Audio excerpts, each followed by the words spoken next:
Today on Weenie and V, Pili-Pala. I'm probably not pronouncing that right. You know, I've got a plethora of cards that I probably don't know how to pronounce right. And this is likely to be one of them. It's a 2 casting cost artifact creature Scarecrow, which is great in a Reaper King type of a deck. 1/1 flyer, also unusual.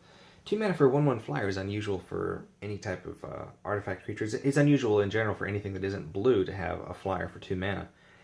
But Pili-Pala has an extra added ability that it can use an untap symbol to produce mana.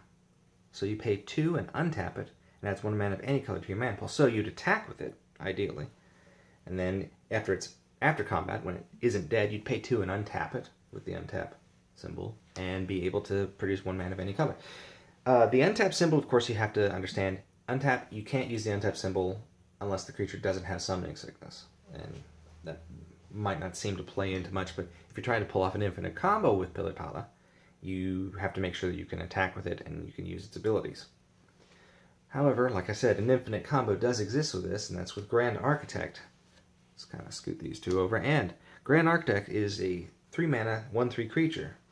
It has the added ability that other blue creatures get +1/+1. For 1 blue mana, you can make a target artifact creature become blue until end of turn. And you can tap an untapped blue creature you control to add 2 colorless mana to your mana pool. The mana can only be spent to activate the abilities of artifacts or cast artifact spells. Well, as it turns out, we have an artifact right here. So, with Grand Architect's ability, we pay 1 blue mana, turn Pili-Pala into a blue creature. It would immediately get +1/+1, but it then has the ability that it can tap for 2 colorless. Then, with the 2 activated here, you can use this 2 colorless mana to untap Pili-Pala and add 1 mana of any color to your mana pool.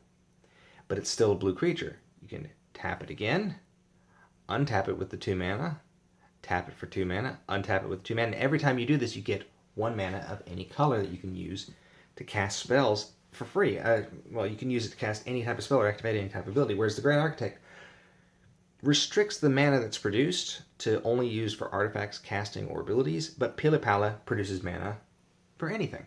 And that's the infinite combo. Just 2 cards, 1 blue mana, and it goes infinite.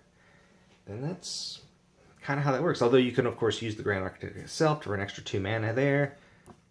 Tap, and then untap. Well, you'd have to figure out a way to turn this blue to tap it in general, but you could always attack with it instead. But between these 2 cards, you have practically an infinite combo. So, I hope that inspires you to build an interesting deck. This works in tiny leaders. This works in regular commander, and it's just a great type of ability to cast all your spells. If you wanted to win the game and you wanted to do it with 2 cards, might as well go with the ones you can pay for 5 mana to get the whole combo out. So, hope you enjoyed the video. I hope it inspired you, and I hope you're having a wonderful morning, afternoon, or evening. Take care, everybody.